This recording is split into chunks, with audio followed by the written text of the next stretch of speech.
If you were there when my mother died at the hospital on her deathbed, and she told you she wanted you to take care of us, take care of me, whatever, where did you go? Why would you just leave us there? Why did we have to grow up the way that we did? That makes no sense to me. You just standing there, Mr. Wallace, like you don't have a piece of remorse in the world. No, ma'am. You don't have any issues with cheating on your wife? No, she's not a victim. She's not? No. Oh, fill us in. She barely cooks. She doesn't clean. Correction. Miss Lockridge takes Mr. Tidwell to court, claiming he's not stepping up for their 10-month-old son, King. She's confident, 100% sure he's the dad, and today's DNA test will settle it. But hold on, the drama that follows, you're not ready. Ms. Lockridge, you've dragged the defendant, Mr. Tidwell, to court because he has refused to acknowledge your 10-month-old son, King. You are 100% sure he's the father and claim today's results will prove your case. Mr. Tidwell fires back, saying Miss Lockridge doesn't actually believe he's the dad. She just wants him to be. He insists they only had an on-and-off casual thing for 6 years. Miss Lockridge? She's ready to clap back with some fiery responses. I think she's more wants me to be the dad than she really believes I'm the dad. She's obsessed with me, and she's to make me feel like I'm not the father. She's left town. She's left me with the baby for weeks. She only called me when she had the baby. There was no relationship. We were on and off for 6 years. We were together for my understanding, how he led me to believe I was single, or I was with him in a committed relationship for at least a year. Things heat up when Miss Lockridge says she told Mr. Tidwell about the baby with an ultrasound photo and a note. His reaction? Confusion, like he'd been handed surprise homework. But trust me, the real mess hasn't even started yet. She came over to my house. We hung out. The next day, I see a piece of paper on my bed. I grab it, I looked at it. It was a note with an ultrasound in it. I'm not sure the exact words of the note, but it said that she didn't know how to tell me this. So I called her. She didn't answer the phone. She ended up leaving me a text message saying that she was sorry and that she didn't know how to tell me that she was pregnant. Miss Lockridge insists she wasn't seeing anyone else when King was conceived, only Mr. Tidwell. While she's all about the baby, he's looking like he just walked into a plot twist. The courtroom, nowhere near done with the fireworks. When we conceived my child, I told him I just had my period a That's week a ago. lie, Your Honor. He said, shut up, and we kept going at it for Oh, That's a wow. lie, Your Honor. You thought that he wanted or didn't mind if he got you pregnant. I mean, he just got another girl pregnant 4 months prior, and I asked him, what you gonna do about it? He said, if it's mine, then I'm gonna take care of it. So next time I come over, heck yeah, I'm excited. Enter Mr. Tidwell's mom, Miss Harrington, who accuses Miss Lockridge of being obsessed with her son. She even jokes about a prayer closet dedicated to him. Oh, and she doesn't think King looks like their family. Drama? Off the charts. She is very obsessed with my son. I am not in love with him. All she talks about is how much she wants to be with him and how she's got a prayer closet at home for him. Well, you know, this is just obsession, really. Why is it so far-fetched that he could be King's biological father? Because there was such a long span of time in between. I don't know anything about this young lady, really. Miss Lockridge says she left King with Mr. Tidwell while working, but he claims she vanished for 2 weeks. And what happened when she returned? Let's just say it's part comedy, part cringe. She left for 2 weeks. No. When I call her Thursday to to ask her Tuesday. when she's coming back, she said she'll be back when she get back. I said, well, then I'm just going to keep him to figure out if he's mine. And all. No. She It's called came airplane. within an hour. She was there with No, I a man explained. and picked the boy up. Came in here, snatched him up, left, and I didn't hear her Okay. for a week. And I'm like, where are you going? Who you with? Oh, don't worry about it. Ooh. And she just snatched him up, left most of his stuff, bottles, and just left. Miss Lockridge whips out King's birth certificate, pointing out that Mr. Tidwell named him and gave him his last name. Her argument? He knew King was his. The tension, sky high as the DNA results approach. The birth certificate, there's no dad's name on it. That's all I want today. And if my son's name is King Tidwell, he needs the man that named him King Tidwell to be in his life. You didn't just pick the name King, you gave him his last name too. But yeah, he's gonna deny my son? From your actions. Denying is not a problem, Your Honor. It's From the your actions actions. of the way she's been acting, the things she do. You named the child. I gave her the name that I wanted my son to have. The results are in. It has been determined by this court. Mr. Tidwell, you are not his father. Are you kidding me? Messed up. Things get messy fast. Mr. Robinson and his wife claim he's not Trevorris's dad and say Ms. Grant tricked him into paying child support. Now they're suing for $124 to fix his license and $1,600 in wages. You and your wife say you are not the father of the defendant's son, Trevorris, but know who is. You claim she deceived you into believing you were the father to collect child support, and as a result of your inability to pay, your driver's license was suspended and your tax return was taken. Today, you're suing Ms. Grant for for $124 for license reinstatement fees and plan to return to court in your home state to fight for $1,685.10 in garnished wages. Ms. Grant isn't backing down. She shows the court an affidavit where Mr. Robinson said he's the dad. She says he even acted like a dad before doubting it. Mr. Robinson admits signing it, but gets sketchy about his proof. My son never went around them. Yes, Dexter did claim my child because I have proof here where he went to sign papers and everything. He had the opportunity. What is this paperwork? That is where he signed and say that is his child, and he states that he will pay $60 a month for his child. This is an affidavit, an admission of paternity, which is basically an acknowledgement of paternity. Plot twist. Ms. Grant says Trevorus isn't Mr. Ellis's kid, but Mr. Ellis told Mr. Robinson otherwise. Mr. Robinson believed he was the dad for over 20 years, but one conversation flipped everything upside down. 2 years ago, when this other man approached him and told him that he was the father. So, Mr. Robinson, at some point after you signed this acknowledgement, someone came up to you and said, I'm Mr. Christian's father? Yes, Your Honor. 20 years you thought Mr. Christian was your son and you were paying support. Yes, Your Honor. Mr. Ellis claims Mr. Robinson started the whole mess, but then it gets wild. He says Ms. Grant once called Trevorus his son, which she denies. Meanwhile, the tension rises, and Trevorus is about to weigh in. No, that's a lie. He approached me. He came to me and he said, I heard that Martez was your son. I said, well, hey, man, hey, look, I didn't tell you to go up there and sign them papers, so that's on you. You know, I feel he is my son because of his mom approached me and said one. And I never, Your Honor, I never. Yes. Trevorus shares his side, saying his mom left him confused about who his dad was. He felt closer to Mr. Ellis's family, while Mr. Robinson's barely acknowledged him. Judge Lake reminds everyone about the legal affidavit, but the real shocker's coming. Were you ever told that Mr. Ellis was your father? I was told that it could be either of the two. That it could be either of the two? Yes, ma'am. And who told you this? My mom. Ms. Grant, your son's saying that you honestly told him it could be either of these two men. In your prior testimony, you said you were only sleeping with Mr. Ellis way before Mr. Robinson. I was telling the truth earlier. The DNA results are in. It has been determined by this court. Mr. Eddie Ellis, you are not the father. Buckle up, because this story starts with a mind-blowing twist. Mr. Hinton says he had a fling with the twins' late mom, which led to their birth. After a tragic accident, he lost contact and spent 25 years proving he's their dad. But the twins are like, who even is this guy? Things are about to get messy, so brace yourself for the drama bomb. Mr. Hinton, you say that a brief affair with the defendant's now deceased mother resulted in their birth. You say you lost touch with the children after a tragic accident and have spent the last 25 years trying to find them and prove you are their father. This part feels straight out of a soap opera. Mr. Hinton claims he bumped into the twins' mom at a flea market, visited her house, and the little girl Marilyn jumped into his arms like she knew him. But Marilyn's over here saying, no, that never happened. Trust me, the chaos is only just beginning. I was in Columbus, Ohio at a flea market. Somebody came up and tapped me on the back of my shoulder. I turned around and looked. I didn't recognize her at first. Then she looked at me like, this is Tanya. And then it clicked for me right then and there. So we did our pleasantries and we hugged. So I said, well, why don't you come over tonight? And at the time we was talking, there was kids running around the living room. I mean, just running around. Kids do. Now it gets popcorn worthy. Marilyn remembers a guy named Mark hanging around when she was little, but she never called him dad. Mr. Hinton says, surprise, I was going by my middle name Mark. Apparently, there was an army of Emmanuels in Columbus. The reactions to this twist, priceless. I do remember when I was a little girl and my mom let me go with a man who I called Mark. I didn't even call him dad. I didn't call him Manny. His name was Mark. He just took an interest in me and my mother just let me go with him. We would and I just remember one day that he just literally came and was like, no, this is the last time I'm going to see you. Probably about a year or so before my mother passed. Things get crazier with a new plot twist. The court confirms Mr. Hinton's full name is Emmanuel Mark Hinton, but Marilyn insists her family said Renard was her dad. Mr. Hinton claims he was there during her childhood. If you think this is wild, hold on. It's not over. But Ms. Waddell testified that she got picked up and spent time with a man named Mark. Your name is Emmanuel. Right.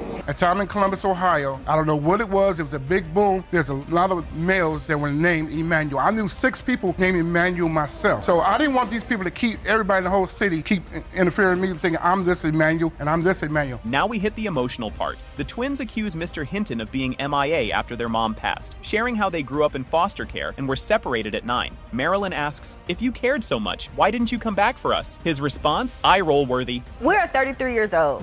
Like, so if you are our father, like, why would you wait all of this time?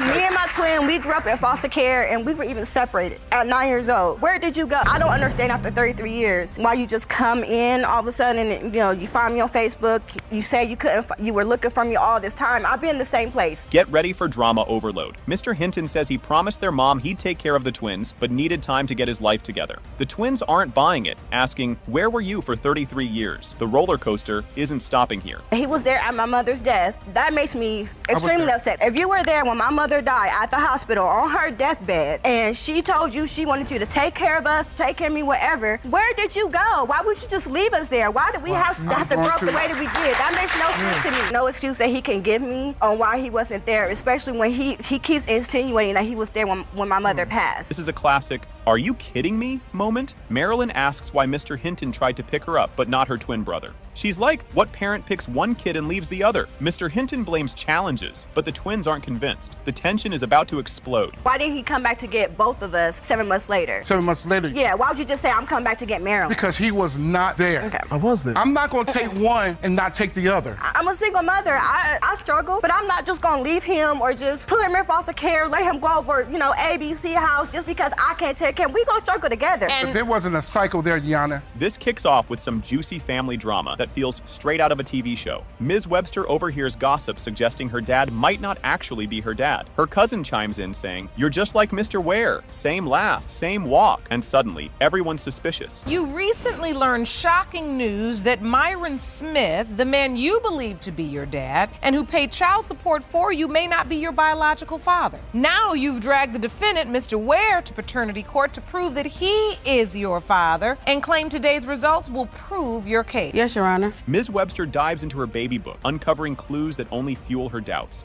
She finds notes and gifts from Mr. Ware's family, while Mr. Ware admits he dated her mom but thought she wasn't his. Now, she's on a mission to untangle the truth with some spiritual guidance. I had a baby book for a long time, and I never really started putting things together until the blood type wasn't the same. And I'm looking in the baby book, and there's relatives of Mr. Ware's family that signed in when I was born. They bought gifts.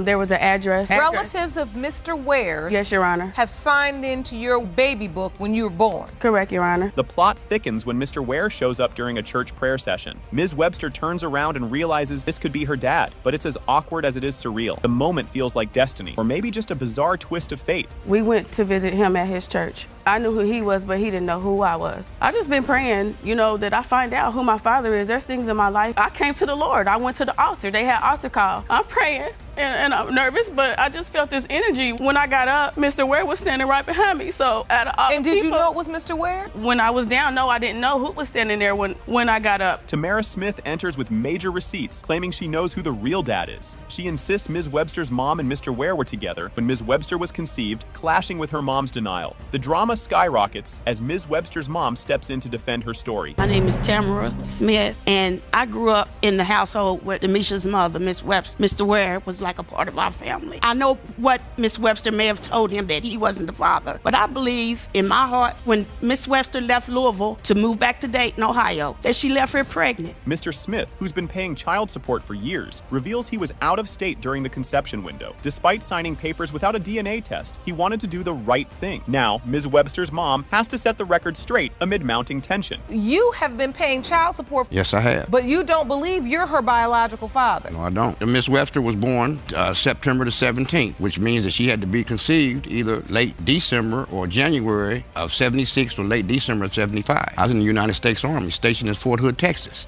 Right there, she was born September the 17th. Last time I was home on leave was late November. The mom testifies, confidently naming Mr. Smith as the dad, until it's revealed she was dating Mr. Ware aware too. The court hears everyone's version of events, creating a live soap opera moment. Then comes the bombshell. The DNA test results are in. Keisha was named for my cousin Marika and Mr. Ware. His middle name and Marika's name together, and that's how she got to be. Of course, Marsha and I, we got together to name her at the time. I do remember that. You dated through the process, you named her together, but you were sure he was not the father? Right. It has been determined by this court. Mr. Ware, you are not her father. This gets messy fast. Like, grab your popcorn. Messy. Mr. Pierce accuses Ms. Koval of tricking him into thinking her baby was his. She admits she cheated, but insists Julian is his, setting the stage for a drama-packed showdown. You are summoning your ex-fiancée, Ms. Cavell, for a paternity test to prove that her 1-year-old son, Julian, is not your son. You claim Ms. Cavell deceived you into believing you were the father, and it wasn't until Julian was 6 months old when she finally confessed she had cheated and you may not be the father. Things explode when Mr. Pierce recalls giving Ms. Koval a chance to confess secrets, thinking they were solid. She admitted to cheating, which led to days of guilt-fueled confessions. Just when you think it's done, more chaos unfolds. When I found out, I just had to call it off. I mean, there's no sense in really trying to go for a marriage because it's not true. How do you feel when you hear Mr. Pierce say these things, Ms. Cavell? It really hurts me. I know I made a mistake at one. We were both going through an emotional roller coaster at that time period. I made a mistake one time. I understand that my son looks nothing like him, but he looked to me when I was a baby. You don't see no color in that baby. Ms. Koval reveals she cheated after feeling unsupported during a tough time. She says it was a one-time mistake with a coworker, but Mr. Pierce doubts her. The awkward vibes skyrocket as trust hangs by a thread. When was he born? May 13th. Oh, this is here. When you had that moment where you fell short and cheated? It was in September. I don't remember the exact date. I had just lost a baby. Early September, middle September? It was early September. Did you say the end of August, beginning of September? Somewhere around. You cheated right around here. Mr. Pierce wants both a paternity and lie detector test, saying trust is gone. He can't believe someone he trusted betrayed him. Their future hinges on these test results, and the tension couldn't be higher. In addition to the DNA test you request today, you're also requesting a lie detector test. Correct, Your Honor. We have, in fact, administered that test, and the results will be revealed shortly. You have this beautiful baby. When you look at this child, what are you thinking? Every time I look at him, it kills me. The paternity test results are in. It has been determined by this court. Mr. Pierce, you are Julian's father. Yes!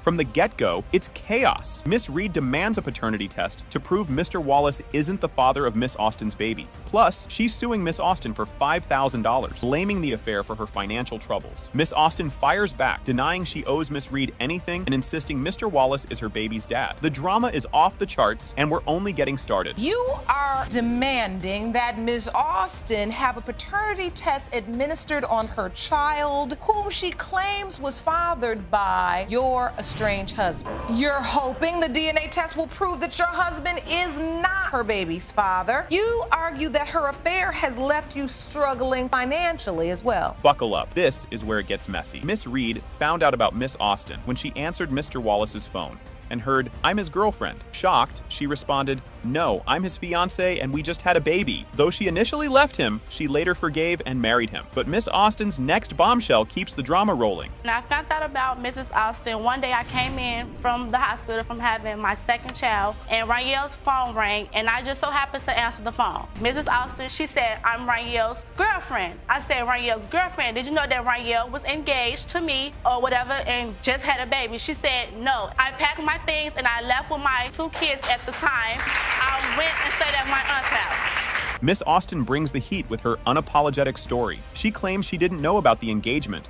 and only learned of their marriage via Facebook. Instead of apologizing, she blames Miss Reed for not keeping up the house, saying that's why Mr. Wallace strayed. Her confidence is wild, but when Mr. Wallace enters, the drama hits new heights. I found out on Facebook that Ranielle, Mrs. Reed, was married when she posted a picture up there of their marriage life. That's when I found out. And yes, I did confront Ranielle about the marriage. So what you're saying actually is that you didn't have any regret or remorse about it because you felt like if she was handling her business, he wouldn't be over talking to you. Mr. Wallace arrives looking more casual than concerned. He admits to cheating, fathering 3 kids with Miss Reed and possibly one with Miss Austin, citing boredom as his excuse. Judge Lake calls him out for his audacity, while Miss Reed tearfully confronts the mess he's created. Things quickly turn emotional. You just standing there, Mr. Wallace, like you don't have a piece of remorse in the world. You don't? No, ma'am. You don't have any issues with cheating on your wife? No, she's not a victim. She's not? No. Oh, fill us in. First off, she wasn't a good wife. She barely cooks, she doesn't clean. Correction.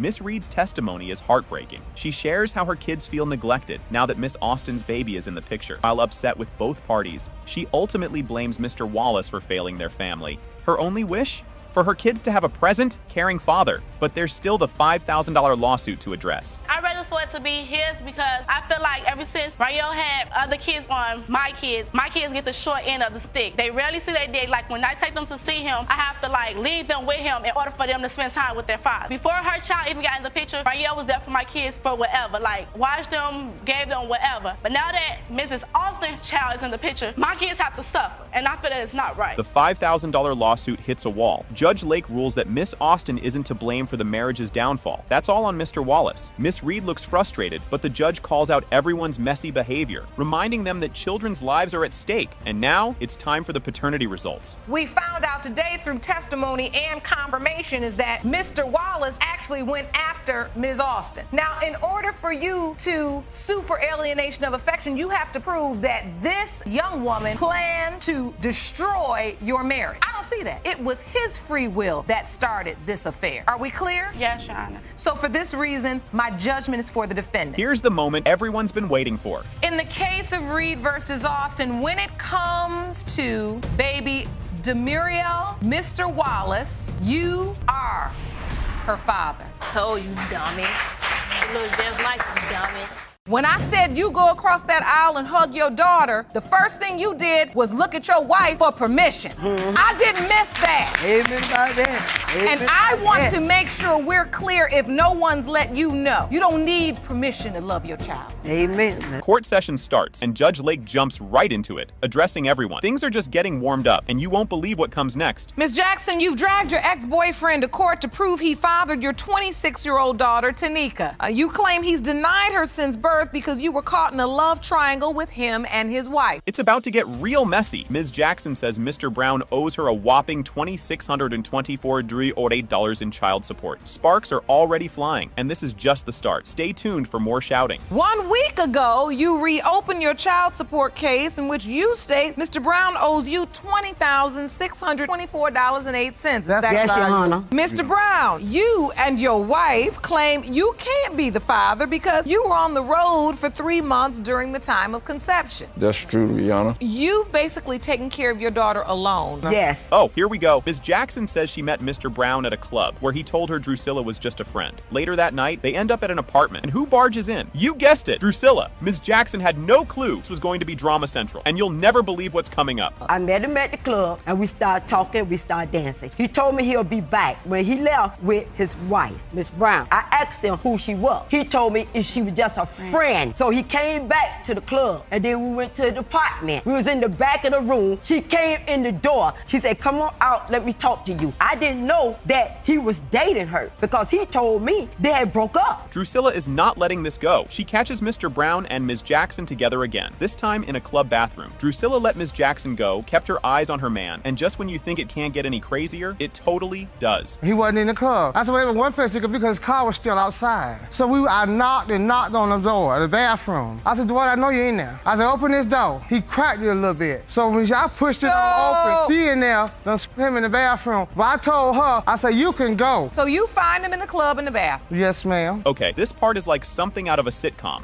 Drusilla comes home and hears noises coming from her closet. You can just feel Drusilla's frustration as she realizes Mr. Brown is still fooling around. And if you thought this was wild, there's a lot more coming. When I got to my apartment, I unlocked the door with the key. So at that point, I heard my closet door slide open. When I got inside, I went right to the closet, opened the door. She standing up there naked, had my man in my house. So even, he kept fooling around with her, like you say, going back and forth. So you knew that he kept an affair going with her? Yeah, off and and on, yes. Mr. Brown finally admits he's been with both women at the same time, unprotected, but he's also throwing shade, saying he saw Ms. Jackson with another man, so he doubts he's the dad. This love triangle is a total mess, and it just keeps getting messier as they go deeper into the story. Were you sleeping with both of them without protection? Yes. So why do you deny that Tanika is your daughter if you know you've been with this woman over a span of time? I've seen too many things happen.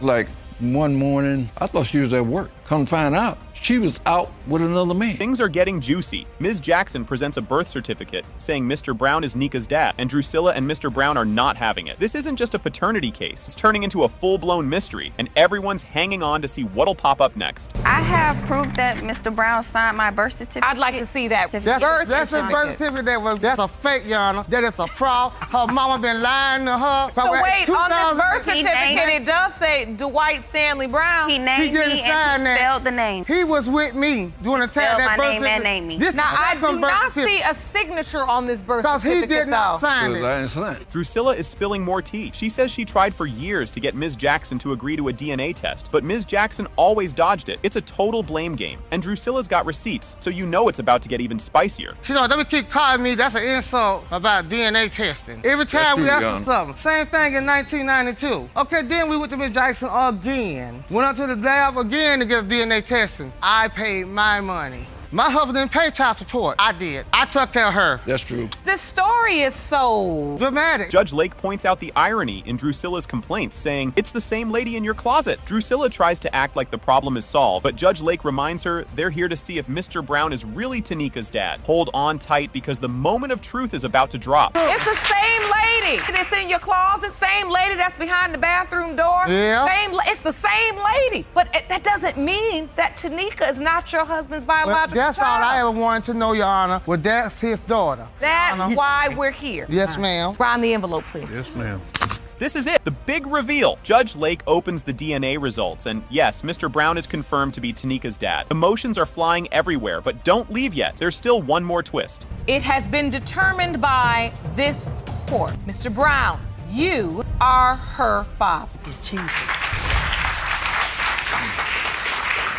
This last bit is unbelievable. Judge Lake asks Mr. Brown to hug his daughter, and he actually looks over at his wife to check if it's okay first. With that, the courtroom wraps up, but Judge Lake leaves everyone with some wise words on family, forgiveness, and facing the truth. When I said you go across that aisle and hug your daughter, the first thing you did was look at your wife for permission. I didn't miss that. Amen about that. Amen And I about want that. to make sure we're clear if no one's let you know. You don't need permission to love your child. Amen. That's right. Yes, right. All right, Folds. Things get wild right from the start. Miss Jackson tells everyone she's here to confront her husband's mistress and prove this baby isn't his. You can already feel the tension, and we're only getting started. Miss Jackson, you say you're here? The mistress stands her ground and says she knows the baby is Mr. Jackson's. With the audience hanging on every word, you can tell this show tea on how she found out about the affair. And wow, it's juicy. Trust me, this argument is only getting messier. If you thought this story couldn't get more awkward, wait until you hear how Mr. Jackson introduced his wife. Miss Jackson claps back, pointing out there's a big difference in surprising us. She says she spent nearly $900 on stuff for the baby, even though she doubts the baby is her husband's. Miss Lipscomb, when you had the baby, was he at the hospital? Did he cut the cord? He didn't cut the cord, but he was there. Acknowledged paternity. Yes. Your Honor, that's why the baby was placed on my benefit. Things are cooling down. Miss Jackson drops a big surprise. She's pregnant. Now, the room is buzzing, and everyone's looking at Miss Lipscomb, wondering how she'll respond to this news. Isn't impressed Arnold is the father of her kid and wants him to pay up for childcare. And just wait, because this family feud is only getting started. Ms. McKeever, you say you have no doubt that Mr. Arnold is your 3-year-old son Kenneth's biological father. Yes, Your Honor. You've requested... Crazier by the minute. Mr. Arnold, you and your aunt, Ms. Henderson, say that Ms. McKeever admitted to sleeping with 2 other men, but now you claim you're the one who's been put on child support for a boy who's definitely not yours. Yes, Your Honor. Judge Lake isn't having any of it, and Standing that she's responsible for paying you back this month. And that is, yes. Get ready for a bombshell. Mr. Arnold's aunt, Ms. Henderson, says there's a mystery guy that might be the real father, not her nephew. This whole maybe another dad twist really shakes things up, but the tea is still brewing. Everything is not being said. There was another young man involved who was supposed to be these kids' dad. 2 years, now all of a sudden, my nephew is being blamed for these kids. Because if they was, why would you name another man saying that they was the dad? Who is this young man? Do you know? I don't know him personally. Who is No, this I other don't. young man, Ms. McKeever? The other young man that I was with, he ended up going away. Ms. McKeever dives into the timeline of her romantic encounters, and let's just say it's complicated. Judge Lake looks like that the window of conception was about 24th of December to the 31st. Yes. You say you were intimate with the and the DNA test came back, it said 0%. So what I did was... Do you have any evidence of that test? and it's clear Mr. Arnold needs to get it together before it's too late. So now you're here. Even if it's determined that you're not this child's biological father today, that does not change the legal issue you're faced with, is that you have been named this child's father by default for failure to show up. And then go from there, and there's no guarantee. Do you understand this? Yes, Your Honor. Here we go, the big moment everyone's been waiting for. It has been determined by this court. Mr. Arnold, you are his father. Step up, baby. Step up. Okay, this case is about to get messy. The courtroom kicks off with the case of Tisby versus Quarterman, where Ms. Tisby believes Mr. Quarterman is the father of her daughter, Jourdain, and has been dodging a DNA test. You can already tell this one's going to be full of wild twists and turns. Ms. Tisby, you were in love with the defendant and claim he has been ducking your request for a DNA test for your daughter, Jordan. You and your mother say he better step up and be a daddy when today's results prove what you've always known, that he is Jordan's father. Right off the bat, Mr. Quarterman throws some serious shade. He claims Ms. Tisby only shows up to ask for money and doesn't believe he's the dad. This is just the beginning, but you can already feel the room heating up. Mr. Quarterman, you say the plaintiff is delusional and is only trying to use you for money, and when the results reveal you are not her child's biological father, you want her out of your life for good. Correct. Mr. Quarterman, you say she's using you for your money? Anytime they come around, it's about money. Yes, ma'am. Now it gets even more awkward. They can't even agree on what their relationship was. Ms. Tisby says they were together, and he even said, "I love you," while Mr. Quarterman claims it was just a casual fling. This whole "were we or weren't we" thing has everyone scratching their heads. I felt like we was in a relationship, because basically he was coming around the whole time. He even told me he loved me, so... That sounds like a relationship. You honestly, love her, you come I have around love all for her. the time. I have love for her, but not in love with her. She came about in a time in my life where, you know what I'm saying, I was kind of down and out, and me and her both was helping each other. The baby situation came about, you know, and I told her from the beginning, since it was another guy. And then, boom! Ms. Tisby's mom takes the stand and makes things way more dramatic. Just when you think it's all cleared up, a new twist jumps in. So wait a minute, you'd pick him up and bring him over to your house? I bring it to him. We stayed next door to each other. We had a two-stair house. She stayed on one side of the house, and I had my own house. Basically, at night, he creeped at night, and sometimes I seen him sometimes in the daytime, but he basically was staying there at night. Things get real emotional as Ms. Tisby talks about Jourdain's birth and some truly heartbreaking stuff. Emotions are running high, and it's clear this story has layers on top of layers. When Jordan was born, Mr. Quarterman was there or not there? No, he wasn't. When I was pregnant, I told him everything. He came when I was pregnant, holding my stomach and everything, doing all that. But now she's not yours. Tell me about the birth. On the 16th of April, I had her. On the 17th, they told me to come in the hospital because my little girl passed away. Just when you think you've heard it all, Mr. Quarterman pulls out the Facebook proof. The judge and everyone else can't believe they're looking at Facebook evidence in court. Who knows what's next? But she had posted some things online, asking, you know, I guess Facebook about am I the father or not. What are you submitting to the court, sir? I guess a Facebook post. She was asking Facebook, do I look like the child, or, you know, whatever the case. It's a split screen of baby Jordan. Yes, ma'am. And you. And she writes, do she look like him, yeah or nah? For us to be in a relationship and everything like that, that is a booking photo for when I got arrested. Get ready for the "they totally look alike" argument as Ms. Tisby's mom brings out baby photos. The courtroom's buzzing, and everyone's waiting to see if this who looks like who thing will actually help. What evidence did you bring, ma'am? Let me see. 2 baby pictures. And one thing about it, Your Honor, let me speak. I understand what he trying to say, but if you lay with somebody, you got to pay the cost. Y'all laid together, y'all stayed together, y'all been together. You could deny what you want to deny, But like I said, now when this baby come out to be yours. Now things go from heated to about to explode as everyone argues. It's getting wild in here, and all eyes are on Judge Lake to see what she'll say next. And that's why your daughter just handed up this particular evidence. The first picture is a picture of Mr. Quarterman as a baby, and then the next picture is a picture of Jordan. You feel like they look exactly alike. Yes, ma'am. And you say even his family members say. Yes, both mothers. Yep. His mother said it. You see that little girl there? That's a princess. She everything to me. And here it is, the big moment. Judge Lake opens the DNA results and drops the bomb. It has been determined by this court, Mr. Quarterman, you are not the father. What? Huh. Shantina. All right, this story is wild from the jump. Mr. Clark is suing Ms. Bailey to get a DNA test to see if he's the dad of her baby, Vanique, and wants $1,560 for some clothes she allegedly torched. This courtroom is about to get messy, folks, and we're just getting started. Mr. Clark, you were suing the defendant for a DNA test and for $1,560 for damages you claim she caused to your property because you deny paternity of her 2-month-old daughter, Vanique. You say today you will prove you are not Vanique's father. Yes, Your Honor. Yep, you read that right. Ms. Bailey straight up admits to burning his clothes. She says she was 7 months pregnant, mad as a hornet, and couldn't handle that he left her for someone else. So she decided his clothes needed to go up in flames. But this bonfire is just the start of the drama. Ms. Bailey, you say you were on fire when Mr. Clark left you for another woman while pregnant with his child. Yes, I was. You are 100% certain he is your daughter's father. Additionally, you are countersuing Mr. Clark for $300 for half of Vanique's child care expenses over the last 2 months. If you thought this was just a breakup, Mr. Clark's cancer diagnosis takes this story to a whole other level. They're hanging on to that maybe with all they got, but we all know there's more drama coming. During this relationship, started growing up big, like it was a big tumor on the side of his neck. And so we went to the hospital, he found out he had cancer. He started his chemo sessions and everything, but before then... And you all were together when this happened? Yes. They said, are you guys interested in having children? And we both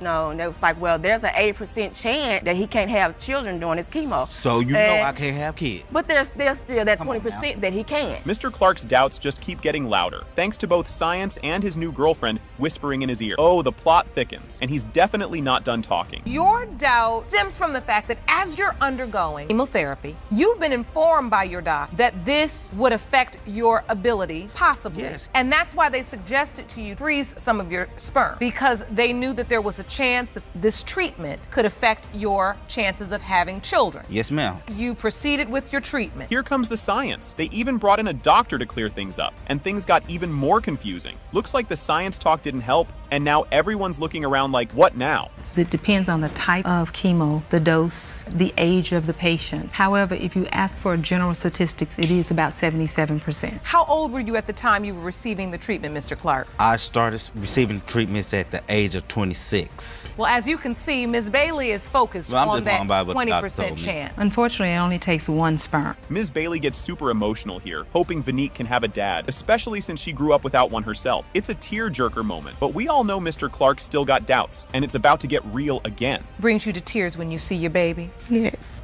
Why? She just needs a father. And you really want that for her? Yes. I want you to take me to the birth. He was there. He cut the umbilical cord and everything. Really? So you were Now present for the birth, Mr. Clark? Yeah, I was there. She was too. Really? Did you sign the birth certificate? No, I was gonna sign that birth certificate, and she gave the baby my grandma's name and my last name. Now it's money time. Ms. Bailey pulls out receipts showing she spent $600 on diapers, wipes, and formula in just 2 months, and she wants Mr. Clark to pay up. But trust me, that's far from the last argument we're gonna hear. You've submitted receipts to the court of the expenses you've incurred thus far. Yes. As it relates to baby Vanique. About $50 a week on diapers, formula, and wipe. I bought her totaling car, about I bought her car $600. seat, everything she needed. Everything you've paid for yourself. And Mr. Clark, you admittedly have not contributed anything. No, ma'am. And that's why your countersuit is for $300, half of $600. Yes. Now, Judge Lake doesn't mess around when it comes to burned clothes. He's got no problem telling Ms. Bailey she owes Mr. Clark $1,560 for turning his wardrobe into ashes. Ms. Bailey owes the money, but don't worry, the biggest shock is still on the way. So, because you willfully destroyed his property, I have to award him the $1,560 from his clothing that you destroyed. Judgment for the plaintiff.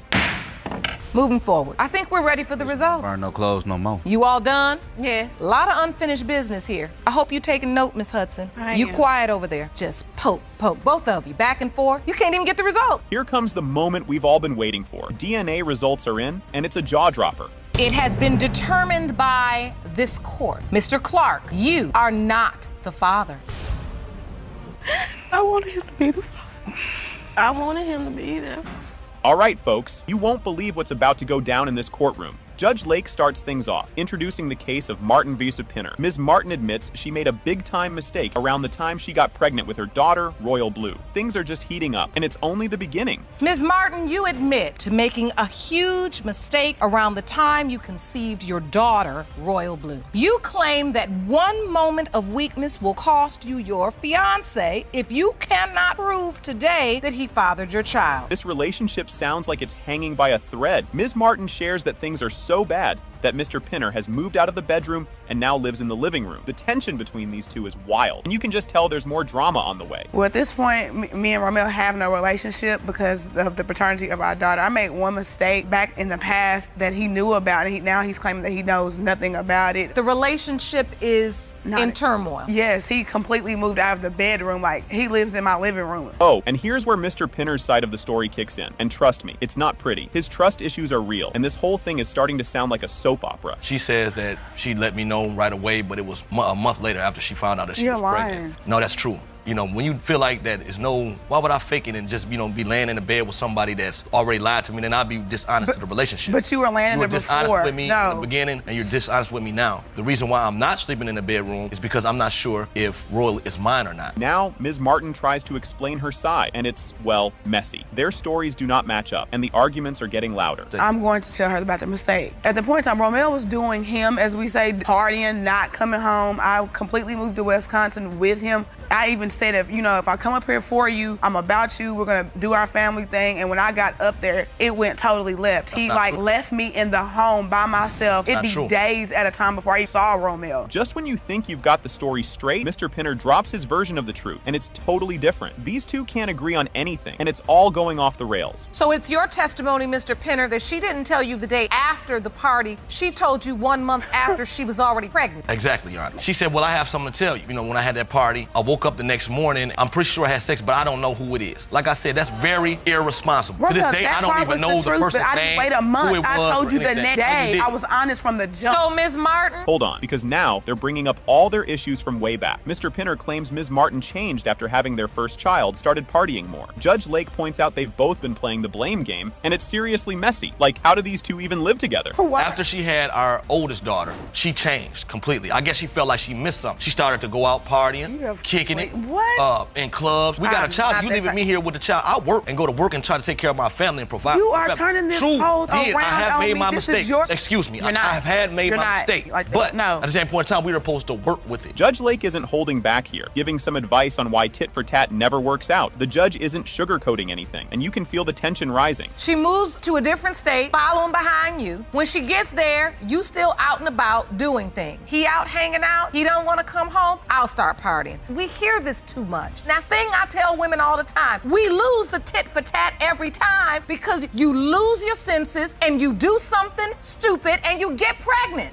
Yes, ma'am. And here we go. Ms. Martin reveals she actually left Mr. Pinner during her pregnancy because things got so bad. Their arguments are all over the place, and it's hard to know who to believe at this point. He participated for about 3 or 4 months. That's not true, Your Honor. He went to doctor's appointments with me, Your Honor, yes, I did. Until I decided one morning because he didn't come home. I packed everything I owned in that house and I went home. And it took him 24 hours to even realize it took all I had to pack up my daughter, me being pregnant, and all my clothes to go home, to leave this man. Judge Lake takes a second to talk to Ms. Martin, who's clearly feeling guilty, and it's kind of intense. She says she regrets her mistakes and just wants her family back to. This moment gets pretty real, and it makes you wonder if there's any hope for them. Like I said, Ms. Martin, we never win this game of tit for tat. And I can see how hurt you are, because I'm sure when you moved and followed him to Wisconsin, this is not what you had in your mind. No, ma'am. And to be honest with you, Mr. Pinner, I'm sure this is not why you asked her to come. This is not what you planned either. No, it wasn't. This is not what you all had in your mind. And I can see, Ms. Martin, you're not proud of what you you did. This is not who you are. Judge Lake asks the million-dollar question if Royal Blue is his daughter. Would Mr. Pinner actually stay? He says he would, but he needs to let go of the past. Judge Lake tells him he can't keep bringing up the party if they're going to move forward, or they'll be back in court soon. This is the moment of truth. They're about to find out if he's really Royal Blue's dad. If Royal Blue is your biological daughter, can you unpack that bag? Yes, that's exactly what I want to do. I'm a straight shooter in here now. When you unpack that bag, you have to unpack it with an intention to let go of the baggage of the past. Yes, sir. Now, you just can't unpack the bag and then on a random Wednesday just decide you're gonna get mad again because she had that party. I understand what you're saying, Your Honor. Or we'll be back here again. All right, here we go. The big reveal.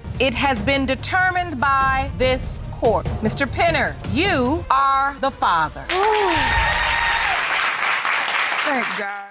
She was still sleeping with this man after Hannah was born. Your Honor, matter Is of that fact, true, matter of Miss fact, Zachary? Yes, I was. Because we decided that we wasn't just going to went be on- together. for about We've a been month. on and off We just for been on 5 break for about a years. month. And we were on a break for a month. She just slept with him 2 weeks ago in my bed. She didn't go to his house. She didn't go to a hotel. It was the bed that we shared. She came home, Your Honor. She sat next to me. I'm like, what's going on? I'm like, I recognize that smell. I haven't had it in a while, but I recognize it. I said, you smell like sack. I don't know what you at work. I'm doing that, but I'm at work all day, but that's how I come home smelling, Yeah, really. sometimes you tell me you been at But we're work not at- going to say how you smell when you come home from work.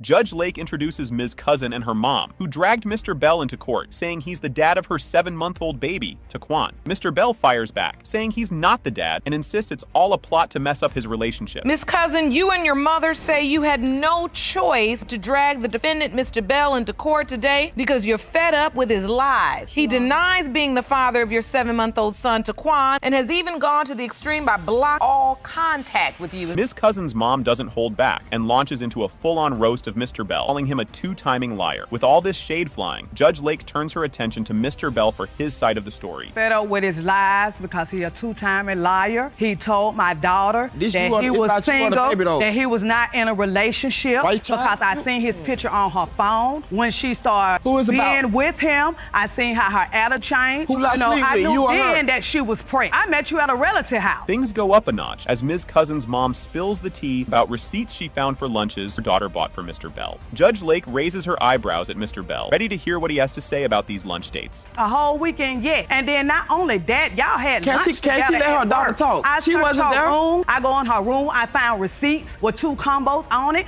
You know, at the end of the day. combos meal for for lunch. If she paying for it, of course I'm gonna take the food. She paying for it. Yeah, and y'all in a relationship. What you mean? Destiny steps up, and wow, does she have a lot to say about how Mr. Bell used her like a walking ATM. The crowd is silent, waiting for Judge Lake's take on this bizarre relationship. We met at this job that we was working at. When I first met him, he told me he wasn't with no one. I never slept with no one else at work. Every time I go out to get lunch, he right behind me. What you eating for lunch? Can you buy me something? Meet me downtown, talking about can I pay his phone bill every time I get paid. When she should have been. Were you paying his phone bill?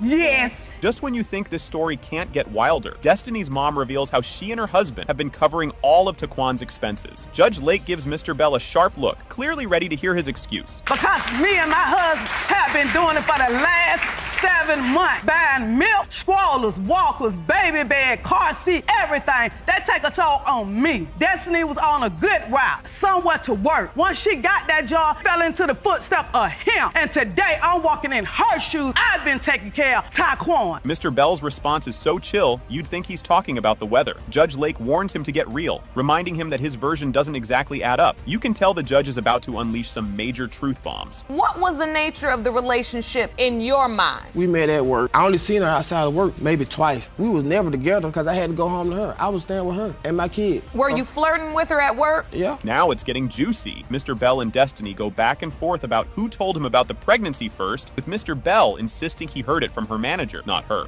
Judge Lake gives Mr. Bell a side eye that says, I'm not buying it. She didn't tell you, she told the manager, and the manager told you. And once I went to her and told her that it's not mine, the first thing, I don't want no baby by you anyway. I don't don't want a baby by you anyway is different from the baby is not yours. Which did she say? Both. Why you lying? Just give me a look, man, so I can go on my life and you go find your baby daddy, man. And now, the plot thickens as Mr. Bell's girlfriend, Ms. King, takes the stand, talking about how she found out about Destiny. Judge Lake's about to dig even deeper into this love triangle. He gave me her name or whatever. I searched for her on Instagram. Of course I'm gonna search. I see Cortez is her profile picture, and I see her bio. She's like, oh, I love him. That's the one for me and stuff like that. So I requested her. I didn't really think nothing of it. It looked real immature to me because they didn't have physical pictures together.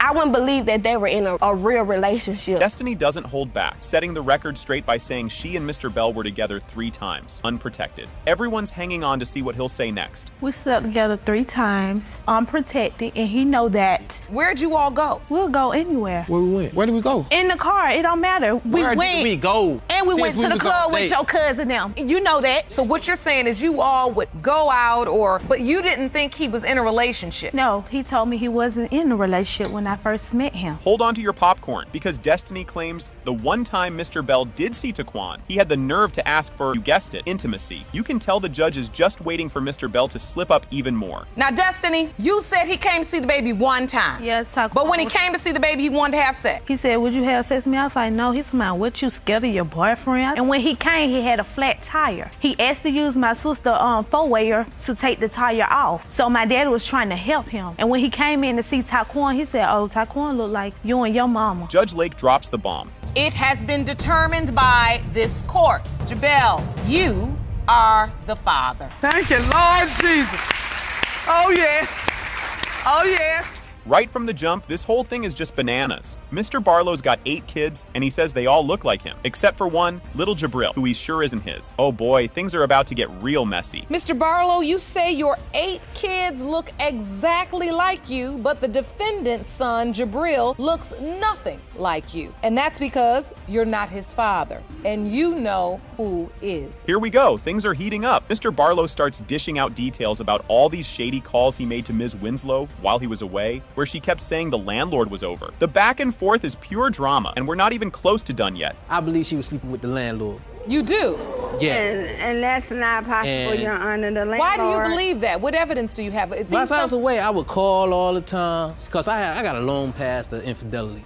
A very long so history. I left. When I went away, she said pay back some. Okay, plot twist. The landlord is suddenly super generous and things get weird. Ms. Winslow explains that the landlord let her move in without a big deposit because she'd gotten scammed by another landlord. This story's only getting crazier and Mr. Barlow's side-eyeing gets worse. What I went to do is get my lights cut on, and they told me that the place that I was trying to rent wasn't even rentable. Therefore, I'm driving around in a U-Haul with no place to go. I come across a landlord. Okay. I have no money. I just gave my $2,000 to a landlord. Okay, well, since you don't have anything right now, and I see you with your 3 children in a U-Haul truck, when you get the deposit back from the previous landlord, then you can start paying me. If you thought this couldn't get more awkward, welcome to Mr. Barlow's jealousy issues. Mr. Barlow's convinced something's up, and the way he's talking, it sounds like he's about to start a conspiracy club. You know what the real problem is, Your Honor? Mr. Barlow didn't know what the landlord looked like, so when he finally saw the landlord, he was like, oh, I thought the landlord, when he found out he was around our age, that's when his insecurities came in. I came home one time, I just popped up, right? I pop up one time, they crossing the street. I think the dude is stranger because I ain't never met him yet. Now the plot thickens. Ms. Winslow drops a hospital mix-up bombshell. At this point, it feels like anything could be true in this saga. He doesn't look like me or Mr. Barlow, so now that leads me to believe the only way that this baby is not this man's child, he's not mine. I believe something happened at the hospital, and it would devastate me, Your Honor. I have a strong connection with my son. Now, if this boy isn't my son, that means not only do I have to find out. Judge Lake tries to wrap her head around the baby switch theory, and you can tell she's a little mind-blown. You can feel the tension as Judge Lake walks out, and everyone's holding their breath for answers. It's about to get real. You pulled up research, and this is research that talks about the fact that there are about 28,000 babies that get switched at birth in the hospital every year. Now, sometimes that's temporary, but sometimes permanently. And you have so much doubt, not just surrounding the paternity, you're the child's mother because everywhere you go, people are asking you. Cue the dramatic return. Judge Lake announces that Ms. Winslow is, without a doubt, Jabril's biological mom, 99.999999% sure. So we finally have one answer, but Mr. Barlow's still on the fence. You know he's about to demand more proof. These results state that the probability of maternity is 99.9999%.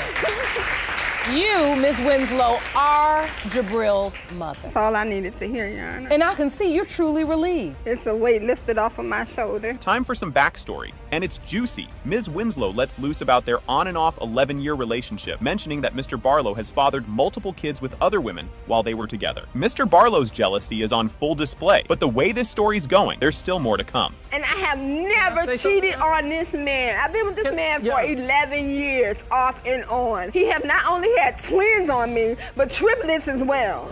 So it's not like a little simple thing like he hasn't done anything to me. Yes, as a woman, I stand here with my backbone, and I've accepted all of his wrongdoing. Now things get official. Ms. Winslow whips out the birth certificate with Mr. Barlow's signature on it. That signature makes him legally responsible, whether or not he's the bio dad. It's getting intense, and you know it's all leading up to the big reveal. The birth certificate, Your Honor, that Mr. Barlow so gracefully signed. So, Mr. Barlow, this is your name? Yes, listed as the father on the birth certificate. Yes, it is. So I was there during the delivery. I was there to sign the birth certificate because there's no way for me to say this is not my child. I got 9 children, and out of those other 8 children, the moment everyone's been waiting for, DNA time. It has been determined by this court. Mr. Barlow, you are the father. Thank you. Thank you.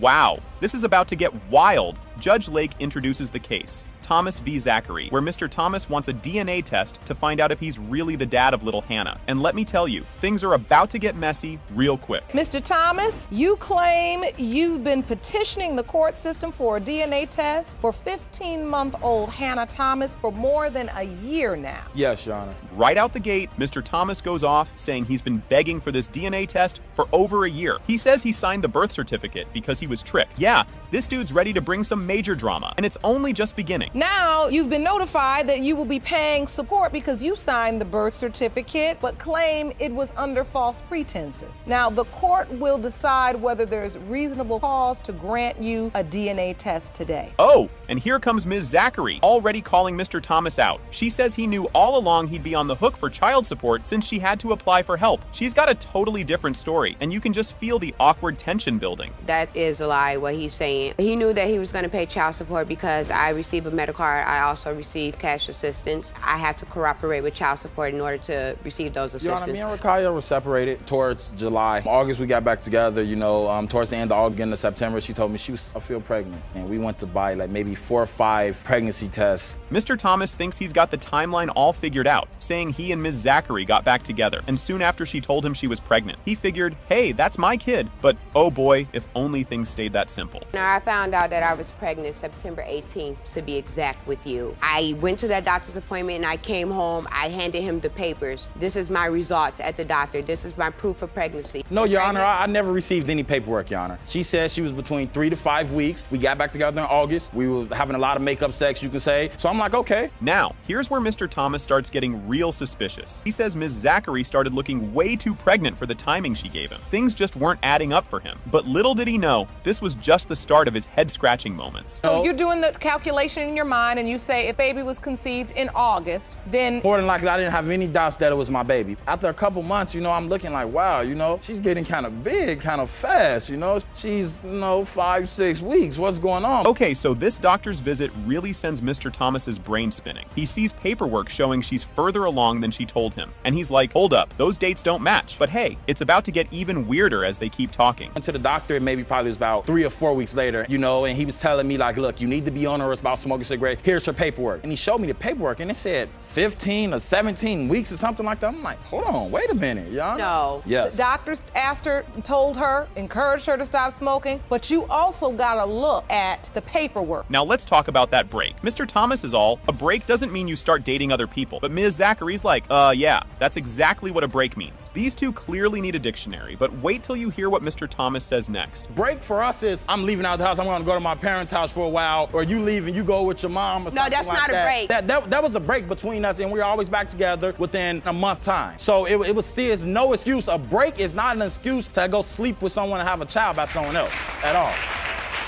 Oh boy, this part's a doozy. Mr. Thomas says he signed the birth certificate after they had a secret deal. If her other guy stayed out of the picture, he'd keep things quiet. Not exactly the recipe for family bonding, huh? And then you signed the birth certificate when you were at the hospital. He had her sister come get the children. I came up to the hospital. I was with her the whole night, all until she had the baby. I was there. It was no problem. This was the agreement from the beginning. If the guy that I believe is Hannah's dad, if he didn't have any part, anything, I would sign a birth certificate and Hannah would never know a thing. This would be the biggest family secret that we ever had, and I had no problem with that. Hold on to your popcorn, because this is where it gets even messier. Mr. Thomas drops the bomb that Ms. Zachary recently saw her other guy and even brought him to their shared home. Just when you think it can't get crazier, Ms. Zachary has something to say that'll make your jaw drop. She was still sleeping with this man after Hannah was born. Yana, matter Is of that fact, true, Ms. Zachary? Yes, I was. Because we decided that we wasn't going to be together. We've been on and off for 5 years. And we were on a break for a month. She just slept with him 2 weeks ago in my bed. She didn't go to his house. She didn't go to a hotel. It was the bed that we shared. Enter Mr. Hill, Mr. Thomas's uncle, who just adds fuel to this blazing fire. He says he doesn't think Mr. Thomas is the dad, and even claims Ms. Zachary once showed him a picture of the real father. It's like a soap opera at this point, and Mr. Hill isn't done stirring the pot. I don't think that he is the father of Hannah. You don't? And the reason why is because she just don't look like him. And another reason, one time me and, Rakaya was hanging out in the house. They had got into it. He had left to get some air. She had actually showed me pictures. I don't know if she was mad or I don't know if she was in the feelings or something. I had never told him this, ever. Here we go, because this phone bit is just pure chaos. Mr. Thomas finds a contact on Ms. Zachary's phone labeled Hannah's dad. That's not even his number. His trust is officially gone. And now a DNA test feels more necessary than ever. I was going through her phone the other day. I see Hannah's dad. Really? I see the number in Hannah's dad, It put a smile on my face, I'm like, oh yeah, I've been gone for a couple weeks, She got my name under Hannah's dad,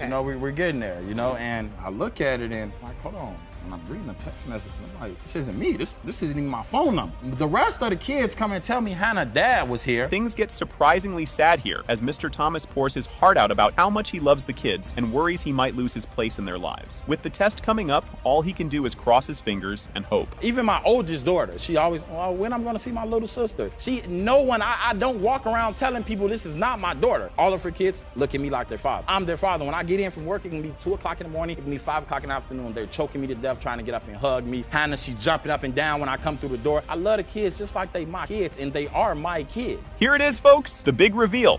It has been determined by this court. Mr.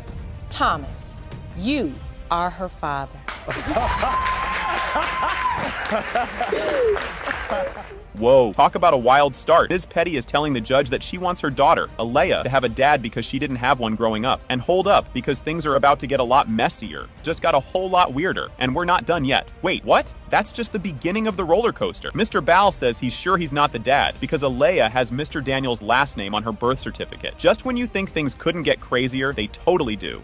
Oh boy, here's where the judge gets real with them. Judge Lake tells Ms. Petty that she's repeating the cycle of her own childhood by having a kid with dad drama. And just when you think they're all gonna calm, just got a whole lot more awkward. Ms. Petty talks about how she had to deal with a bunch of bullies in school because she was dating were the least of her problems compared to what's happening now. When I first met Mr. Ball, I fell in love with him. In cycles of your own, yes. And yet you still stepped in. Yes, Your Honor. That's commendable.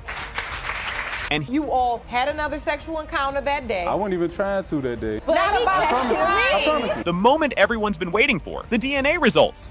Is the biological father. Mr. Ball, you are her father.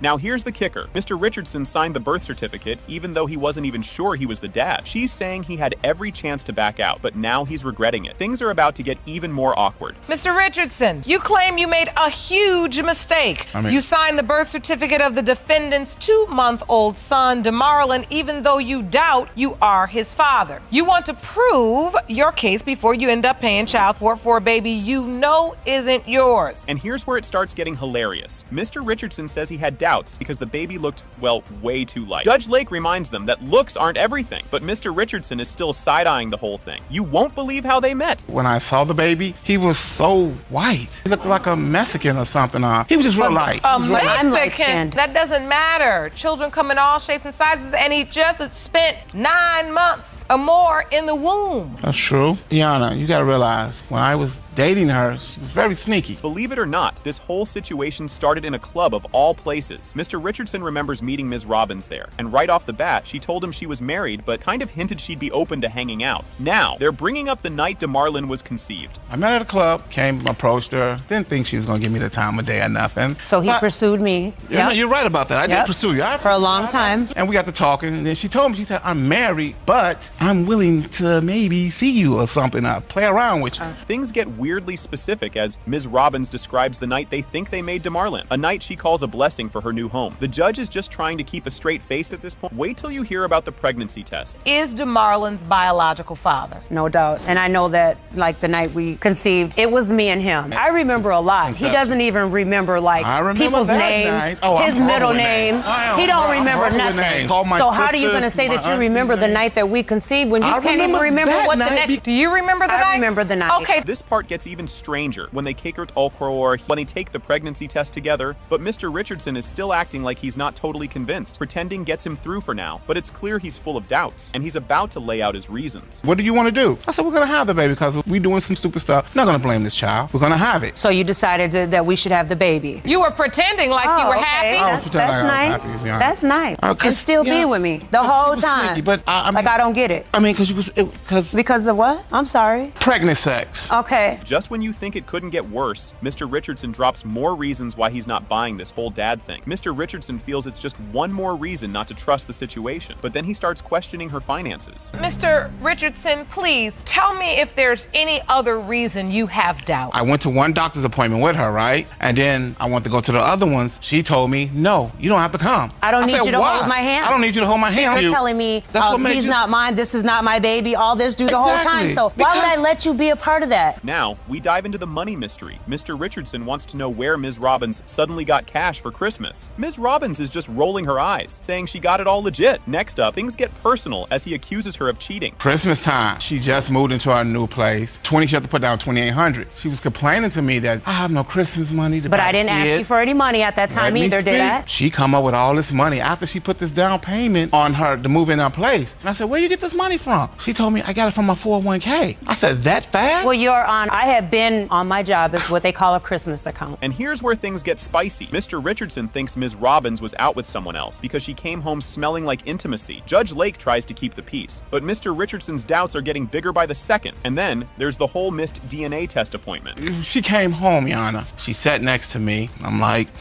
what's going on? I'm like, I recognize that smell. I haven't had it in a while, but I recognize it. I said, you smell like sack. I don't know what you at work. I'm doing but I'm at work all day, but that's how I come home smelling, really? Sometimes you tell me you been at work. We're not going to say how you smell when you come home from work. Well, here's the kicker. Ms. Robbins actually had an appointment for a DNA test, but ended up canceling it, which only makes Mr. Richardson more suspicious. Judge Lake points out that dodging the test looks pretty fishy. By now, the judge has had enough. She made an appointment. We supposed to split 135. It was 2 something to go get a DNA test. She said, I set an appointment. I'm going to come at 4:30. 3:30 come, sitting around. Okay, appointment's at 4:30. 4 o'clock come, we sitting around. 4:15, we sitting around. I'm like, what's up? And I asked her. But did you go to the appointment? No, Yana. This case hits a boiling point as Judge Lake starts calling them out for all this back and forth nonsense. But finally, she's about to reveal the results, and everyone's on edge. This is honest, Ms. Robbins. Whether he's right or wrong, only the DNA is going to be able to decide that. He feels like what you say has no credibility. Because when you met him, you not married, then you was married, then you got to get your divorce decree online. You don't have a physical copy of it.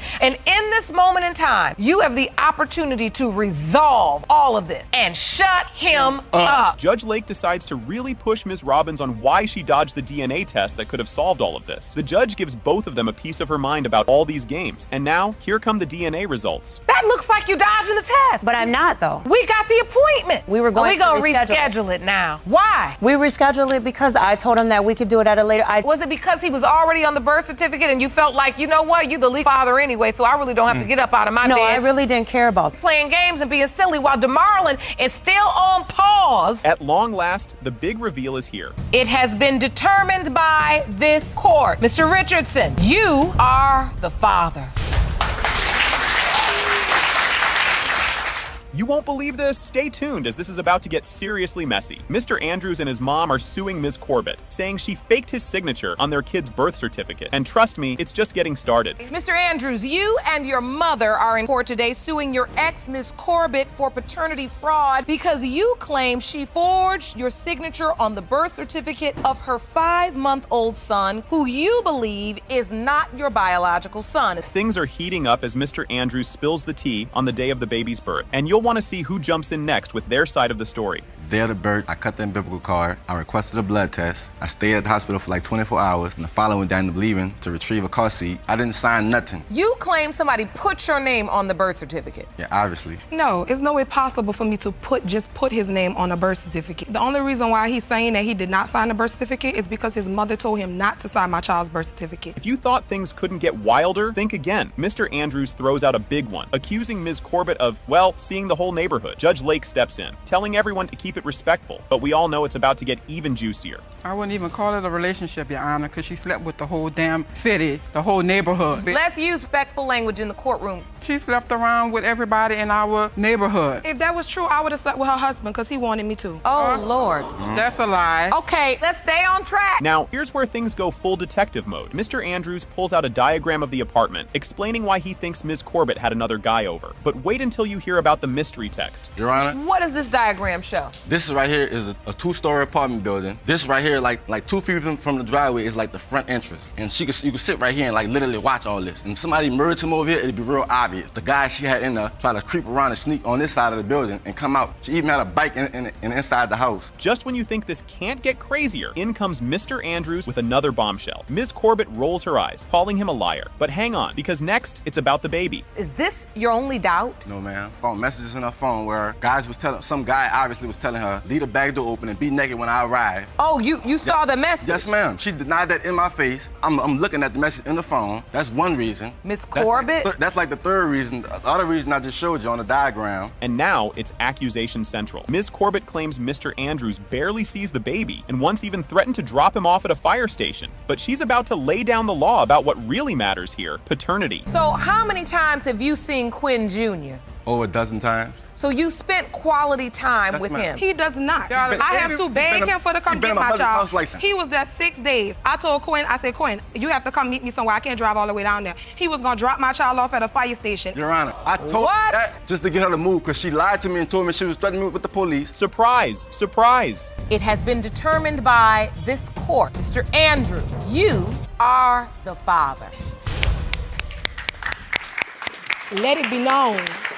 Those first week or two, we had sex like 4 or 5 times a day. So you had it in your mind that if I get my wife pregnant, she'll stop stripping. Kind of like how she just said, I'm gonna strip and I'm gonna do whatever I want because that's what I'm gonna do. I said, oh really? Okay, I'll give you a 9-month break on me. I mean, so. Things kicked off wild, and it only got crazier from there. She's certain his denial is all because of his girlfriend's influence. This sounds simple, but trust me, it's anything but. Ms. Caples, you say you are 100% certain that the defendant is your 15-month-old son, Jason's biological father, and today he's going to put his name on the dotted line right in front of his girlfriend. The relationship status was about as confusing as it could get. You'd think things would be easy after that, but wait till you hear what's next. What was the nature of this relationship? To be completely honest, Your Honor, me and Mr. Harris, we were never in a relationship. Let's clarify that now. We were just sleeping together. That's pretty much it. Were you in another relationship? No. I was not, no. I wasn't. You find out you're pregnant. Obviously, you weren't using protection if there's a question that he's biological father. Yes, Your Honor. And right when you thought you'd figured it out, another guy pops into the story. Miss Caples admits she did date someone else, but it was after she got pregnant with Jason. This timeline is all over the place. So who's this other guy that was in the picture? After me and Mr. Harris were done and over with. You were already pregnant at the point you started dating the other man? Correct. And I have an exhibit if I could show you. Absolutely. Please step over to the podium. Thank you. As you can see, my son Jason was born January 9th, 2016. Me and Mr. Harris were intimate for 9 months, all the way up until May, the beginning of May. If you thought things were weird before, now it's exhibit a time. But Mr. Harris is like,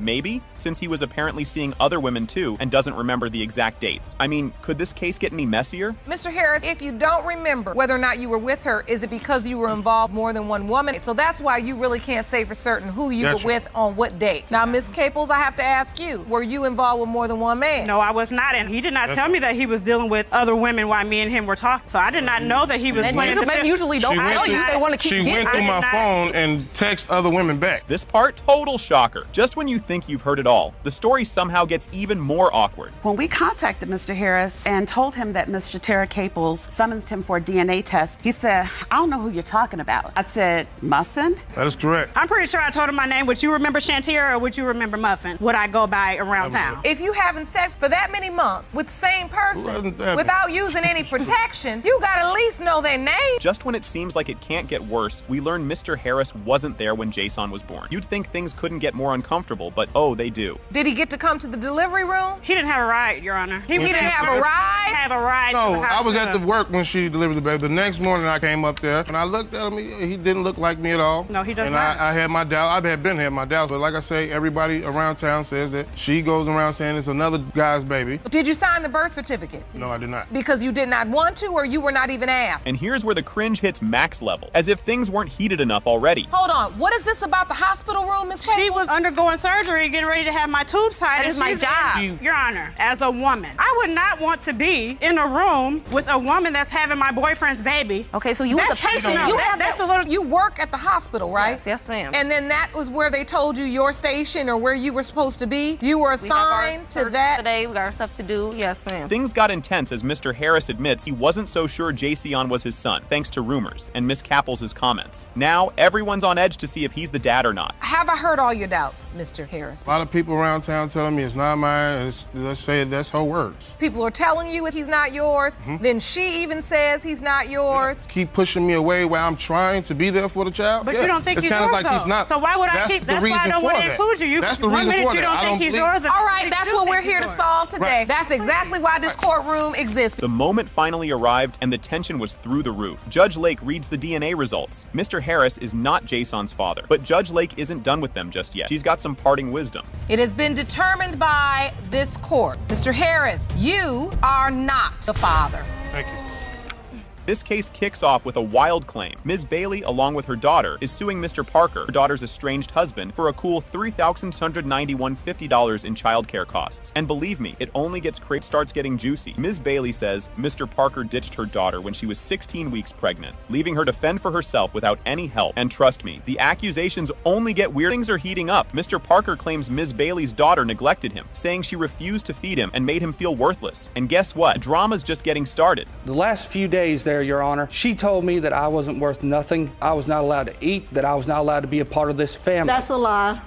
Just when you think it can't get any stranger, Mr. Parker claims Ms. Bailey's daughter put a padlock on their bedroom door to keep him out. But wait till you hear what Mr. Parker says next. Couldn't get any wilder. Mr. Parker insists he was kept off the baby's birth certificate, which he says proves she's hiding something. And just when you think you've heard it all, Mr. Parker's mom steps in. It's family drama time as Charlotte Perez, Mr. Parker's mom, testifies, accusing Ms. Bailey's daughter of leaving Mr. Parker at her house anytime she needed a break. Judge Lake's patience is about to be seriously tested. My son, they had one car that he bought, so she would have a car for her and these children. He was able to buy that car because he claimed me and my child on his tax. But it don't do no good if you don't work, stay on welfare and food stamps. You know, all right.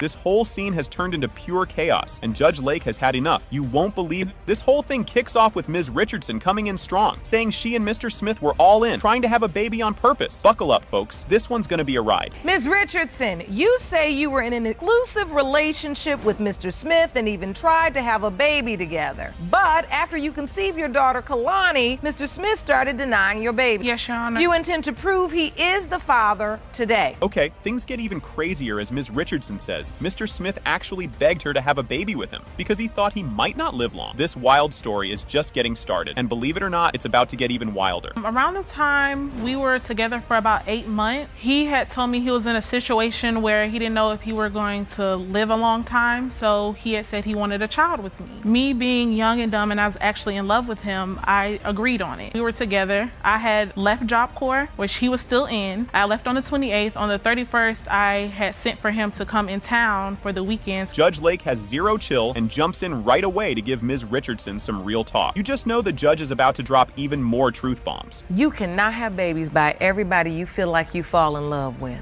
I can see, we about 3 minutes in, and I can see that you decided you had fallen in love with him. And from there on, everything you heard come out his mouth, because he stood right here and the second thing out of his mouth was, I really wasn't trying to be with her that long, but if we wanted to have a baby and she wanted to do it, okay. Everything is so nonchalant. Things go from sweet to awkward real fast. Ms. Richardson says she told Mr. Smith she was pregnant, and he was way too quiet on the phone. Kind of mumbled that he wanted to see the pregnancy test, but had doubts from day one, even though he says he was excited. Mr. Smith explains his mixed feelings, while Ms. Richardson says there was no way she cheated. Drama alert. What was his reaction? He was quiet on the phone and he had asked to see the pregnancy test. And so, Mr. Smith, when you got this news that she was pregnant, was it the news you wanted to hear? Were you excited about having a baby? I actually was excited. At what point do you feel doubtful then? I was doubtful at the first. You were? Yes, I was. And now, Mr. Smith's twin sister, Brianna, steps in to pour some fuel on the fire. Things just got real messy. She would say stuff that would make him feel even more like Kalani's not his daughter. I would hear voicemails. I would see messages. And what did these voicemails say? She was upset at him. She just was saying how Kalani was sitting. She was with another dude and she was smiling and she was happy about the person, basically insinuating. Sitting in his lap. Yeah. Looked just like her. Oh, here's a twist. Enter Mr. Brock, the Godfather, who's here to set things straight, or at least try to. But don't worry, it's about to get even more awkward. What is your relationship exactly with Ms. Richardson? I'm gonna keep it real with you. I would die for Brianna, and I'll take my last breath for that little girl up on the screen right there. And that's my goddaughter. And it's just because I've built that relationship with him that quick. We've told each other things that I have told nobody else. Oh God, this is so exhausting. So, you all are all just kids. Exactly. And everything is so intense. Next up, Ms. Bagley, the twins' mom, is here with her own roller coaster of emotions, saying she really wants Kalani to be her granddaughter. And if you think that's heartfelt, just wait until the DNA bombshell drops. Do you believe Kalani is your granddaughter? Yes, I do. They always did have problems, but I stayed neutral, you know, because I didn't want to get in between not seeing her because I'm on my son's side, but he was holding the baby and kissing on her. I'm like, I don't even know this guy. Do my son know this guy? If you're a godfather, why we don't know you? Judge Lake calls for everyone to focus on Kalani, saying, all right, enough of this drama, let's get real. The room is silent as they prepare for the DNA results, and you can feel the tension. You all have all been through a lot, and because of that, you all are taking actions, like I said, that really don't support Kalani. And in this moment, let's all just refocus as we go forward to these results. Finally, the moment of truth. It has been determined by this court. The biological father is Mr. Smith. Get ready, because this one starts off strong. Mr. Hunter opens the case with a big claim. He doesn't think he's the dad of Ms. Holden's son, Josiah. But Ms. Holden, she says she's 100% sure he's the dad. The stage is set for a wild back and forth. Mr. Hunter, you opened your case in paternity court because you say there is no way you fathered the defendant's son. She's only saying you did because of the financial security you provide for her. Ms. Holden, you admit you were confused about your son's biological father because you were given incorrect medical information, but you are 100% certain Mr. Hunter is the father. Brace yourselves, folks, because this guy's doing dad duties even with big doubts. Mr. Hunter explains he's been buying everything from diapers to baby clothes for Josiah. Things are getting complicated real quick, and this is only the beginning. Because I take care of him financially, I do everything. Buy him diapers, milk, I buy clothes. Everything a father has to do to take care of a child, I do it. So you pretty much stepped up as a father. Yes, ma'am. You have, but you have doubt. But Miss Holden, has he gotten emotionally attached to Josiah as well. Yes, Your Honor. So pretty much has accepted this child as his own? Yes. This story of how they got together has some interesting twists. Judge Lake thinks it's sweet, but we all know there's more to this romance than just cake and good deeds. Well, we lived on the same street. I met him when I was 15. We both was in a relationship. Then we both became single. I invited him over to and he offered to pay for the booth at the party and offered to buy the cake. Did you have any benefits in the back of your mind that you were looking to get later? No, ma'am. You didn't. Just a nice guy. Pleasant and refreshing, right, Jerome? Hold up, they can't even agree on what happened the first night. Ms. Holden says they got cozy on her birthday, but Mr. Hunter says, nope, that didn't happen. If they can't even agree on this, it's gonna be a long, bumpy ride. So at what point did you all turn this platonic friendship into a sexual relationship? Did you what about dating? How did this happen? The night of the party, we both was intoxicated. Oh. I invited him over, Yeah, but that and night, one thing led to another. That night we didn't sleep. Yes, we did, Your Honor. So on the birthday night, you said you did have sex, and Mr. Hunter, you say you did not. Yeah, we did that night. Things are getting messy, folks. They argue about using protection. Hunter says yes, Ms. Holden says no. And wait until you hear about how she dropped the pregnancy news on him. So were you having sex with protection? No. Here we go. You all haven't agreed on one thing yet. Who said yes? She said no, I said yes, we were using protection. No, we wasn't. That's what we call reasonable doubt in a criminal court. So now listen, you're having sex. One says you're using protection, one says you're not. Are you having sex with anybody else? When Ms. Holden tells Mr. Hunter she's pregnant, it's pure drama. Just when he thought things couldn't get worse, she tells him there might be another dad possibility. Get ready for a bombshell about the birth certificate. So when you find out you're pregnant, you got one friend that you dating that Mr. Hunter is aware of, and now you've also made this friend, Mr. Hunter, into a sexual partner. When you get pregnant, who do you tell? Mr. Hunter. What happened? I called him over, and he came over, and I was so sleepy, and he was like, you must be pregnant because I'm sick. This is a real wait? What? Moment. Ms. Holden admits she put another guy's name on Josiah's birth certificate, even though Mr. Hunter has been the one paying for everything. And yep, we're about to dive into due date confusion. Did you put Mr. Hunter's name on the birth certificate, Ms. Holden? No, Your Honor. Did anybody bring a copy of that birth certificate? I have evidence. I'd like to see that. This is Josiah's birth certificate? Yes, Your Honor. Mr. Hunter, is that your last name under? No, ma'am. Whose last name is that, Ms. Holden? The other guy. The other guy. Oh, you think this story makes sense? Think again. It's like a math puzzle gone wrong, and the suspense just keeps climbing. In November the 15th, this is when I slept with Mr. Hunter. I went to the doctor. My first due date they gave me was August 2nd. I went back to the doctor, and they gave me August 9th, and I slept with the other man on the 18th of November. When you had the original due date, It for led you, me to you believe, counted back. Yes, that Mr. Hunter was the father. Grab a tissue, folks, because this part's kind of sweet. Mr. Hunter shares that he's grown attached to Josiah, who's just started calling him Dada. What he says next makes everyone's heart break a little more. You know, Mr. Hunter, I can see this really bothers you. I mean, it bothers me because I'm starting to get attached.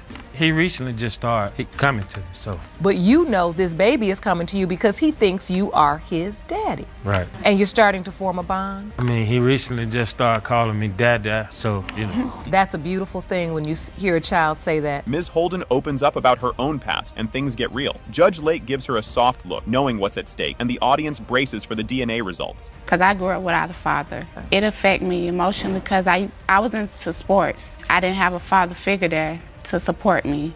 And now I have a little boy that might be a football. He need a father there to support him. And your fear is Mr. Hunter will leave or not be as present in this child's life. It's not his biological child? Yes, Your Honor. Talk about a jaw dropper. It has been determined by this court. Mr. Hunter, you are not the father.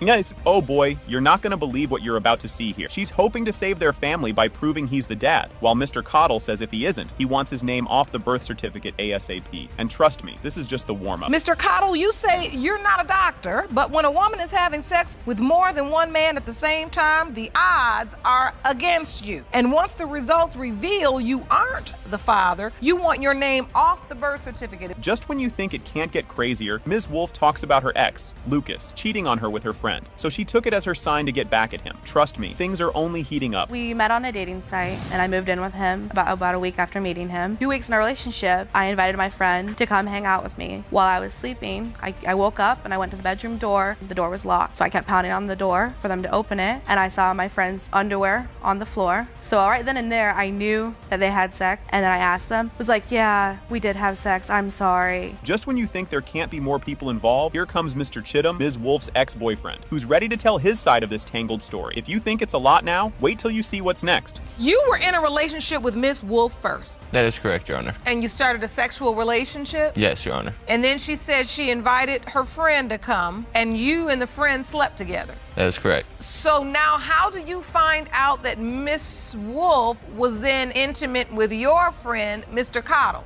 One of my friends texted me. What did she say? She was pretty much denying it all. The judge pulls out some Facebook photos that make the whole thing even wilder. And yep, things just keep getting weirder from here. Is the court uncovered a couple of Facebook photos. Now, this is you, Ms. Wolf, kissing Mr. Chittum. Yes. And on the bottom of that screen, which you can't see, you were a Dallas Cowboy fan. Yes, Your Honor. Then we uncovered this photo. This is you and Mr. Cottle in pretty much the exact same pose, but a different team, because this one says Seattle Seahawks. All right, so here's where things get real. Ms. Wolf tries to deny it, but the polygraph says otherwise, making Mr. Cottle wonder what else he might be missing. Just wait though, there's more to come. Mr. Chittum, you met with a certified polygraph expert, and you were asked the following question. Did you have sexual intercourse with Ms. Wolf during her pregnancy with Zane? You said yes. The lie detector determined you were being truthful. Yes, that is truthful. Only up till I was pregnant, and you knew that. Things take a cringe-worthy turn when Judge Lake reads some pretty spicy messages Ms. Wolf sent Mr. Chittum. Spoiler alert, it's about to get even messier. So this message was from approximately 3 weeks ago. Are you joking me? He does nothing for you? God, he got me so angry. Come blank me. It doesn't say talk, but it says come blank me. He answers why, and you answer I need blank. This next part has everyone in the courtroom's jaws dropping. Trust me, this story is one for the books, and there's still more to go. So, Ms. Wolf, why are you so convinced Mr. Chittum is not Zane's biological father? I have evidence. Oh, you haven't. This conception calculator indicates you were ovulating between the 22nd and the 27th? Yes, Your Honor. And you tracked this. I mean, it is possible I for a woman. I planned it, yes. Oh, you tracked it and you planned it? Yes, because at the time I loved Lucas, and I knew he couldn't have kids, and I wanted us to have a family. It's time for the DNA reveal, and no one's breathing in this courtroom. Judge Lake opens the envelope, and guess what? It has been determined by this court. The biological father is Mr. Cottle. You are the biological father.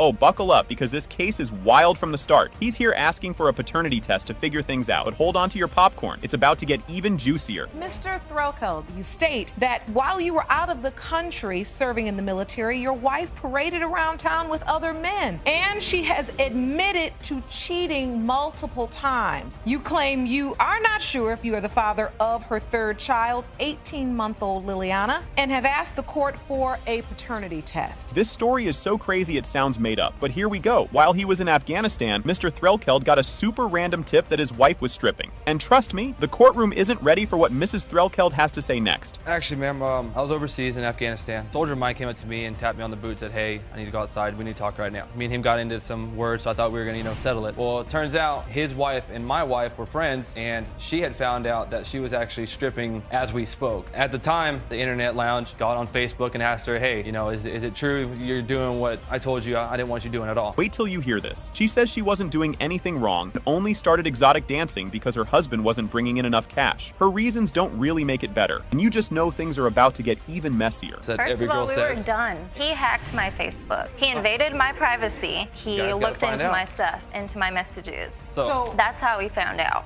What did he find? There were messages, but... Actually, ma'am, see, she's gonna... No. That's already a lie. I got on there, and on the inbox, I see, oh, baby, I can't wait to see you later on tonight. I had a great time with you. I went together. It's been amazing. These are the messages you're seeing. And here's the part where they totally disagree on whether they were done or not. Just wait, because what he says next is about to make everything way more complicated. You thought your marriage was over. Messed up as it may be. Yes. because you all had an argument about you stripping and you hung up. We hung up and we said it was done because I wanted to do what I want to do. Ma'am. You wanted to do what you wanted to do. Exactly. And why is it that you wanted to Because strip? we got married too young. Well, I needed to She wanted to be a hooker in training, will so you she'd just start let stripping? me talk? Well, no. Just when you think it can't get sadder, we find out about Mr. Threlkeld's heartbreaking return. His frustration only grows, and things are far from over as they head to the next explosive moment. When I actually went out, the day I was supposed to come back home from overseas, we were told before we even got on the plane that the news was going to be there. I get there and not my father, my mother, my wife, so like I said, we'll quote that, weren't even there. You know, they call everybody's names up, everybody's clapping and cheering, they come to my name and it's just dead quiet. No one was there.